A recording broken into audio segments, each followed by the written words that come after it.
Исәнмесез, эфирда душанбе көне яңалыклары, студияда Роза Хабибуллина, алга таба төп темалар турында. Татарстан премьер-министры Илдар Халиков үз теләге белән эшеннән китте. Сабыйларга 200-гә якын урын табылачак. Чаллыда 2 элеккеге бакча бинасында төзекләндерү бара.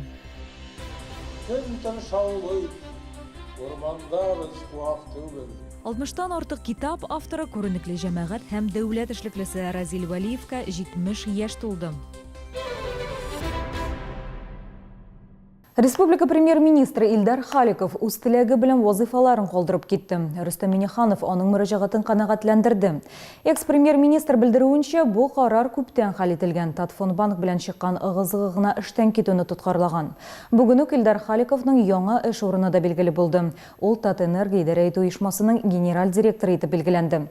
Премьер-министр вазифаларын Илдар Халиковның беренче урынбасары Алексей Песошин башкарачак. Җәен балалар бакчаларында 200-гә якын өстәмә урын булачак. Бу шәһәрдә элек балалар бакчасы ролен башкарган биналарның бушавы белән бәйле. Хәзер анда төзекләндерү эшләре бара, балалар өчен 3-нче комплекстагы мәктәпкәчә белем бирү идарәсе бинасын һәм 49-нчы комплекстагы элеккеге наркотиклар әйләнешен контрольдә тоту идарәсе биналарын бушаталар. Элек бу бинада мәктәпкәчә белем бирү идарәсе белгечләре утыра иде. Хәзер аларны заман яшьләр үзәгенә күчерделәр. Төзекләндерү ноябрь аенда ук башланган иде. Хәзер эшләрне дәвам итәләр.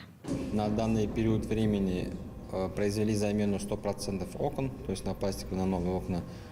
Также заменено отопление, сантехника, вся электрика. Капиталь төзекләндерүгә һәм яңа җиһазлар сатып алуга башкарма комитет 2 миллион сумга якын акча бүлеп биргән. Карлыгач балалар бакчасы июль аенда 100-гә якын баланы кабул итәргә әзер булачак. Мы очень рады принять побольше детей. У нас откроются еще 4 дополнительные группы.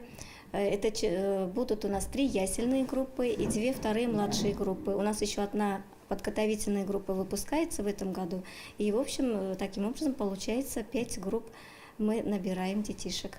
49-нчы комплекста урнашкан элеккеге наркотиклар әйләнешен контрольдә тоту идарәсендә дә капиталь ремонт бара. Эшчеләр электр чыбыкларын тәрәзәләренә алмаштыра. Туда выделили 45 миллионов рублей для строительства и приобретения материальных ценностей для детского сада. Здесь мы планируем открыть 7 групп детского сада, 7 дошкольных групп, и обеспечить дополнительными местами 175 детей. Яңа бина җәй уртасында әзер булачак, урыннарны электрон чират буенча билгеләячәкләр.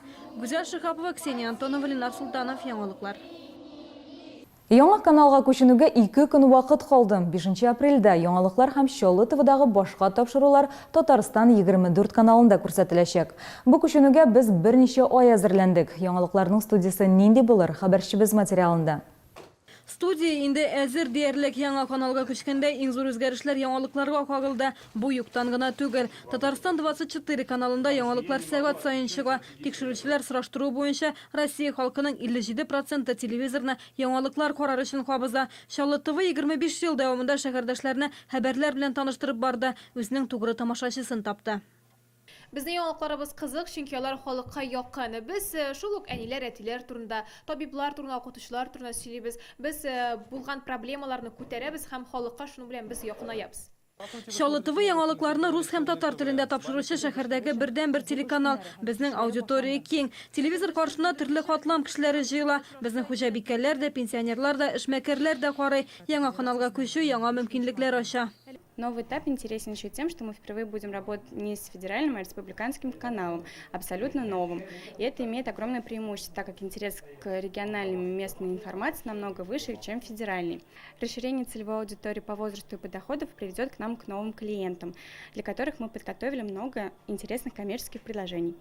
Телевизорда әлеге каналны табу кыен түгел. Әгәр сездә Таттелеком һәм Ростелеком операторлары хезмәт күрсәтә икән, икенче төймәгә басыгыз. Әгәр сез Домрука аналоглы телевидение абонентлары икән, 24-нче төймәгә, цифрлы телевидение булса, 22-гә басырга кирәк. МТС абонентлары Татарстан 24 каналын аналоглы телевидениедан караса, 30-нчы төймәдә, цифрлыдан 32-нче төймәдә таба ала.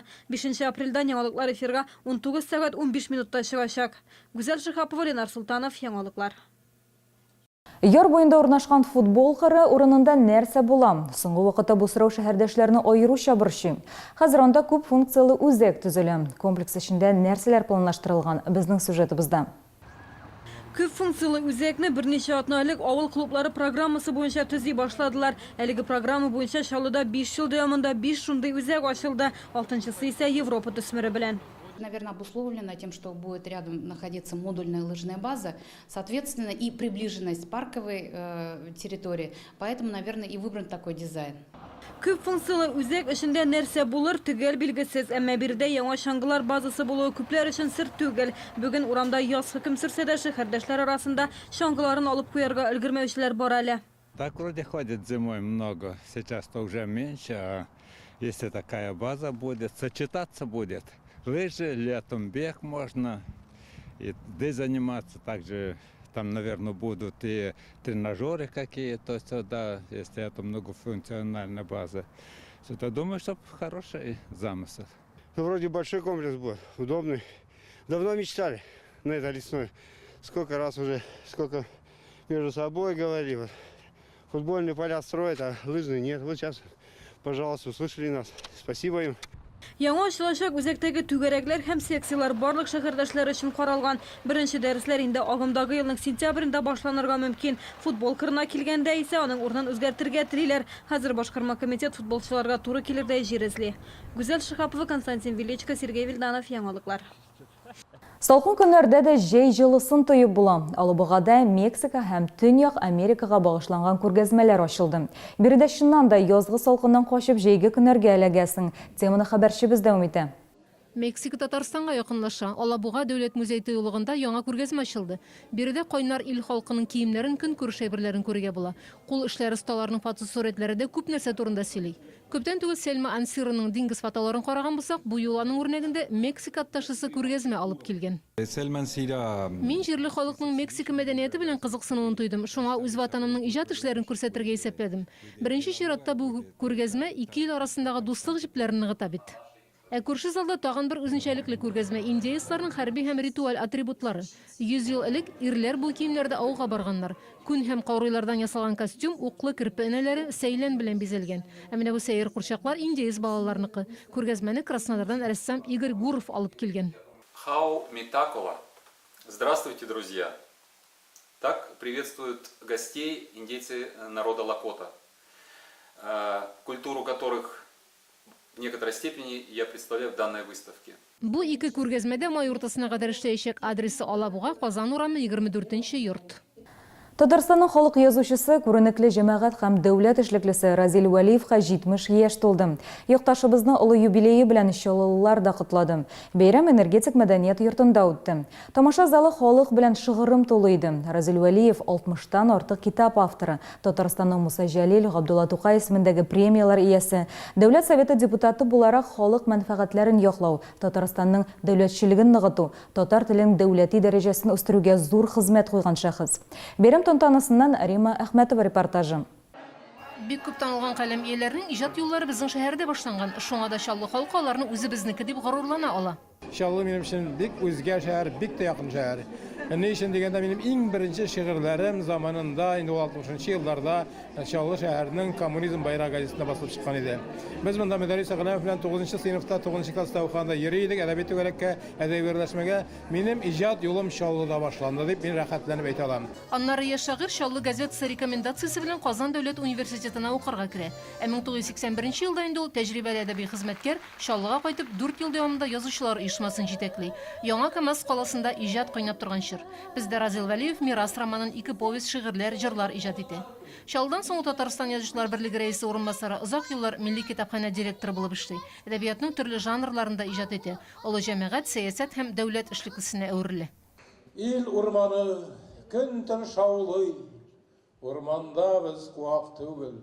Әйдә түрдән узыйк әле, без бит монда қонақ түгел. Юбилярны шәһәр җитәкчелеге каләмдәш дуслары, укучылары котлый. Сәхнәдә аның шигырьләре, аның сүзләренә язылган җырлар яңгырый. Разил Вәлиевны чаллы белә, укый, ярата. Халык укый, әлбәттә студентлар, мәктәп укучылары киләләр, китапларын сорыйлар, аның бик күп балаларга язылган китаплары бик күп. Китап сөючеләр колагына хәзер Разил Исмәгыйль саллы китап яза. Без аңа сәламәтлек, иҗат уңышлары телибез. Рим Мәхмәтов, Алексей Иванов, яңалыклар. Бүгенге абнашлар, мин сезнең белән сау булашам, исән-имин булыгыз.